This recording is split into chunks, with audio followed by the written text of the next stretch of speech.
Diane NUKURI akarusho nk'umwatlete canke nk'umunonotsi uzana nakahe kuko uhura n'abanonotsi bavuye mu bihugu bitandukanye kandi bakomakomeye Ego nikihe ubigirako uriga ibintu vyinshi cane ndibuka jeux olympique za mbere mfise imyaka 15 urumva nta n'icongereza navuga naraba nyene abandi abantu babona hora aba idole banje nkiri muto gusa nyene nkaryoherwa hanyuma rero kubera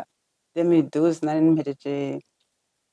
universite maze kumenya ibintu vyinshi niho rero nabona kandi nari nkutse nafise ntuze yaguma ndonka experience nkuko wabivuze duhura n'abatlete benshi uriga ibintu vyinshi uravuga ati reka nanje nsubire gukora izindi jeux olympique nze ntere imbere gusumba hanyuma ukaza urahura n'abo bantu abatlete muri jeux olympique ukagirira amantu z'imyimenyerezo hamwe hama uriga ibintu vyinshi cane no mu buzima urumva jeux olympique ni abantu z'abatlete bose niyo bashaka guhereza kuja muri jeux olympique kuba muri village olympique guhura n'abantu DJ ahantu navukiye Kigozi nari nzi ko nogenda nkaba ndi kumwe na ukabona Usain Bolt mwicaranye muri cafeteria barya bakina basket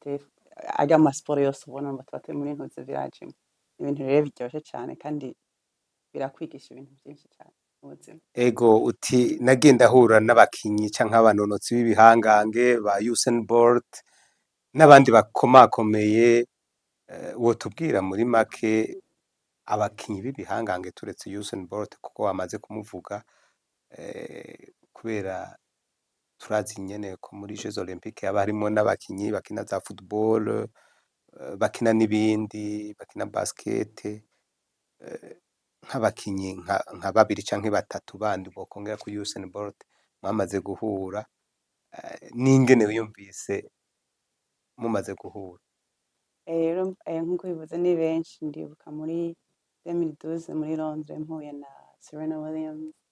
nyine ukamuramutsa kandi nawe hariyo benshi ubabona ati hari abicisha bugufi baricisha bugufi cyane yaratwamukije yaratuganiriza urya Venus Williams barya ba ntuze Kobe Bryant yitavye Imana barya ba hariho na benshi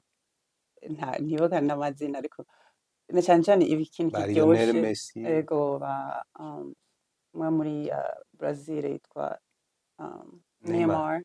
barya bose barya n'abantu Neymar ntabwira n'abantu bake batamukunda urumva hanyuma gusa ikintu kiba kiryoshe cyane ni irya ceremony ya ouverture ya Jeux Olympiques nanje urumva na kabiri natwaye ntuze ya drapeau y'u Burundi baca imbere mugahura n'abantu irya ceremony ya ouverture ntuvuga ngo uwuye ngo aratuye uwundi ariko hari abantu baba bakomeye bazwi bagabo ba Messi urumva abantu barabirukira ariko twebwe tuba turi hamwe twagira bagatamba tukaryoherwa twese ukabona yuko ari umengo turi nk'abagenzi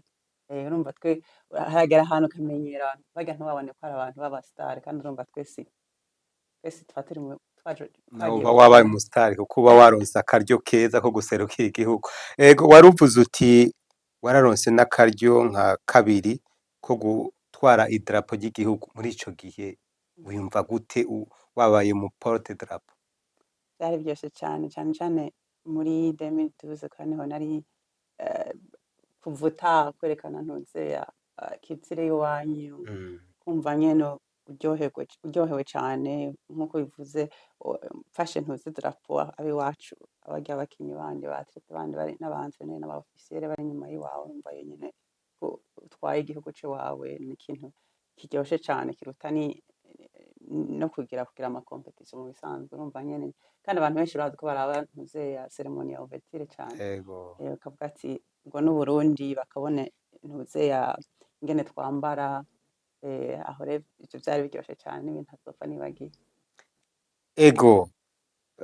turetse Jeux Olympiques zitatu maze kwitabira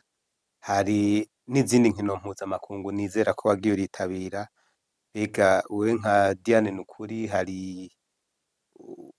umudari ukomeye wobwira abarundi n'abarundikazi bakunda ibiganiro vyacu, woba wari umaze kuronka, ryari wawuronse, ku birere ibihe,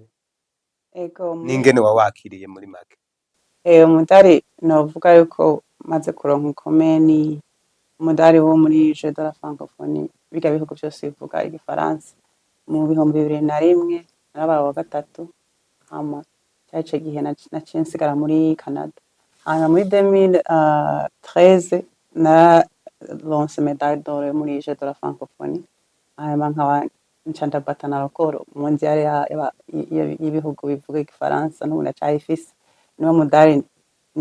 wari ukomeye je novuga ko nazanye, kandi ndibuka n'abo twari kumwe barya ba Adolphe Rukenkanya, ambasaderi mu gutoka kwizera, abantu bose natanguye siporo bakuze, mfise imyaka 14 urumva babarana, abantu tuzinanye imyaka 25, nzi yuko banshigikiye, vyari biryoshe cane, ndibuka Nice. Hanyuma rero n'ayandi ma competition urumva nagiye ndatsinda muri Etats-Unis, agiye aba professionnel, ngira sinzi ko abantu bo ngaho baba bayazi amazina, ariko urumva n'ama competition aba akomeye. Hanyuma marathon ya New York ngira amaze kuyumva, irya niwe ikibanza ca mbere gikomeye naronse, cari wa gatanu, mvuga ni marathon international, kandi marathon itaba abantu benshi. Hariyo kubera nagiye muri college, baziko nirukira ntuze college yo wanje, ama competition menshi natsinda, hama wa kabiri wa gatatu, numva nagerageje imyaka 25 biragoye gushiramwo ama competition yose ndaba naragize ayo natsinze, ariko uwo mudari wo muri jeux de la francophonie na record mondial nivyo novuga yuko biri.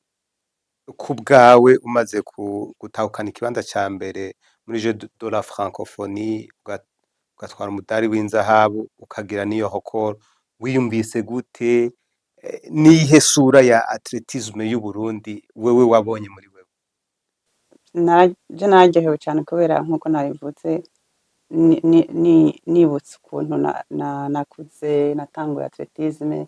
ndi n'umukobwa mu Burundi, urazi ko atani ibintu vya atletisme bagira, gushika n'ubu urabona ko atabakobwa benshi babigira, numva yuko jewe vyanezeye cane, n'ibintu bigoye gutahura, naje hari igihe nibaza, kandi ico gihe natsindira uwo mudari yari uwo mwanya 2012 2013 gushika kuri 2017, ni wa mwanya nari mu nka 10 ba mbere nko kwisoma marato nitaba, hari ahantu nyene imyaka ngeze mu myaka nyene wumva ko ukomeye, kandi hariho ugitangura biragoye gato kugira ube mu professionnel, kandi nta na impulse y'abantu aba professionnel mpejeje college. Hariyo mu ya myaka numva ata muntu numwe ntera ubwoba, sivuga ko natsinda ama competition yose, ariko numva yuko mfise confidence nyinshi cyane. Ego uti nta n'ubwoba na bukeya nari mfise, kuko numva muri jewe nkomeye ndi gihangane. Wavuze uti iyo rokoro na base n'uno munsi nta wundi arayibata. Wagarutse uti abakobwa ngaha mu Burundi ntibitabira amahiganwa canke ntibakunda urukino rwo kwinonora imitsi, co kimwe dufate n'abahungu canke n'abandi bo mu bindi bihugu. Kenya, Ku Ethiopia. bwanyu hoba habura iki? Ni iki gikwiye gukorwa kugira ngo abigeme nabo bahurumbire atletisme, banagufatire ko akarorero, kuko wavuze uti kuva ikigozi no munsi ukaba ugeze muri leta zunze ubumwe, si vya bose. Je nibaza ngira ko babura motivation canke, kubera je ngitangura ndibuka nimenyereza ndiko mwibarabara hariya muhira ruguru, ababanyi baza kubarira mama ngo umukobwa wawe yasaze, ariko je kubera ko ndayifisemo passion nyene, nabwo ntegerezwa kubandanya, hama nanje nje mu bindi bihugu ntera imbere, sinoguma hahandi nyene. Hama je nibaza abantu bo ngaha, abakobwa bo ngaha, sinzi ko ntuze, kandi atletisme nagoye cane, ni ikintu utovuga ati ngira ngende ndegikore 50%, uza gushiramwo 100%, kandi ukagira n'umuntu agushigikira, ukabona n'umuntu, ngira birashika kubona ko ata bintu vya nk'aya ma interview, ari umwana ashobora kubona iki kiganiro akavuga, naho yoba ari Ruguru canke Bujumbura, naho yoba atari atletisme gusa n'ayandi ma sport, akavuga ati tujya nawe yaragiye ahandi hantu, yaragiye mw'ishuri muri muri Etats-Unis je nanje nkiri muto narabera kwa umuvuduka yaragiye nzi ko yagiye muri University ya Nebraska mu ma 5 6 ibintu nk'ivyo. Yari ikintu ntumva abantu benshi bagenda mu university muri Etats-Unis, ariko nanje rero kubera twari tumaze guhura mfise imyaka 15 avuga nti nanje ndashaka kugera aho yageze. Ba Patrick Nduwimana yagiye University ya Arizona, abo n'abantu twahura. Je nibaza yuko ngira mugiye imwe y'ivyo muriko murakora ndabona ko ari vyiza, urumva mugiye muracishamwo ibiganiro hama mukabaha motivation nk'umwana abonye ikiganiro avuga ati nanje reka ngire ndabishiremwo ishaka ntangure siporo ntangure ikindi kintu hama nanje nze mvumu. Kandi ndabona nduze college namba ndi muri marche abantu benshi baratangara kandi ngo ko nshobora kuduga muri marche nyaruka, nanje urumva ntibazi ivyo nakoze canke ndiko ndaduga buhoro niruka gatoyi nkazobona abandi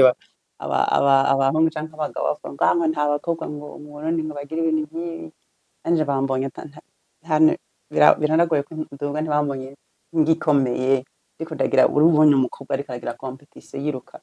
ku kilometero wiruka 3 minutes ukagira nk'ibirometero 5 canke 6 utaruhuka. Je nije sinibaza ko hari abarundi canke abarundi kazi babitahura. Je nibaza ko harimwe ibintu vyinshi biragoye kuvuga ko ari badafise motivation badafise aho barabirako, kubera twebwe ba Francine barabumva mu ma radio bakabona mu ma televiziyo bashaka kuraba amantu nse competition internationale abakenya ba Ethiopia n'abaganda ni hafi, kubera ko batazi ko bazi kwiruka. Je nibaza yuko ngira ntibiri muri ngira mu maraso canke bashaka kugira ibintu vya sport. Nko mu Burundi ndavye amasiporo